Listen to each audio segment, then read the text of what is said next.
होती है, पता है ना? उस दिन नवरात्रि के दिन व्रत करते हैं, तो नवरात्रि रखते हैं और माँ दुर्गा के 9 रूपों की।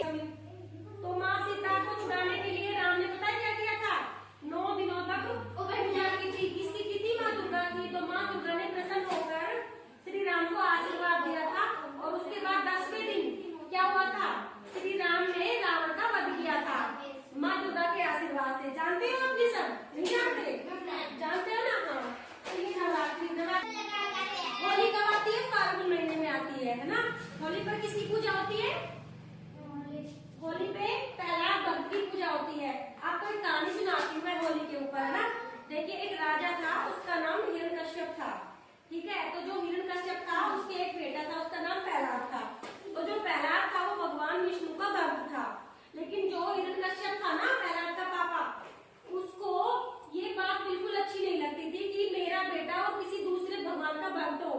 वो जो हिरण्यकश्यप राजा था वो खुद को ही भगवान मानता था, लेकिन जो उसका बेटा था प्रहलाद, वो अपने भगवान विष्णु को मानता था, भक्त का सबसे बड़ा भक्त था। राजा था ना, उसको अपने बेटे की ये बात बिल्कुल पसंद नहीं थी कि कोई मेरा बेटा होके और किसी दूसरे भगवान का भक्त बने, उसकी पूजा करे।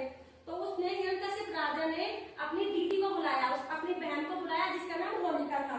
तो होलिका को वरदान मिला हुआ था कि वो कभी आग में भस्म नहीं होगी, यानी कि जलेगी नहीं। होलिका को ये वरदान आशीर्वाद मिला हुआ था।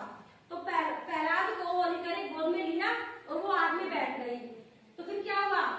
प्रहलाद को जलाना चाह रहा था ना हिरण्यकश्यप, लेकिन प्रहलाद नहीं जला, होलिका जल गई और प्रहलाद बच गया। जबकि वो इस मकसद से बैठे थे, होलिका प्रहलाद को गोद में लेकर। हिरण्यकश्यप ने कहा था कि आप होलिका प्रहलाद को गोद में लेकर और आप आग में बैठ जाओ। उसने आदेश दिया था क्योंकि वो अपने आप को राजा मानता था इसलिए। लेकिन होलिका जल गई और प्रहलाद बच गया। तो प्रहलाद भक्त की याद में, उसी की खुशी में मनाते हैं।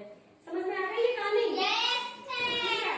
तो उसके बाद अपन पढ़ेंगे गणेश चतुर्थी। गणेश चतुर्थी जानते हो क्या होती है? इस दिन क्या होता है? इस दिन भगवान गणेश की पूजा होती है।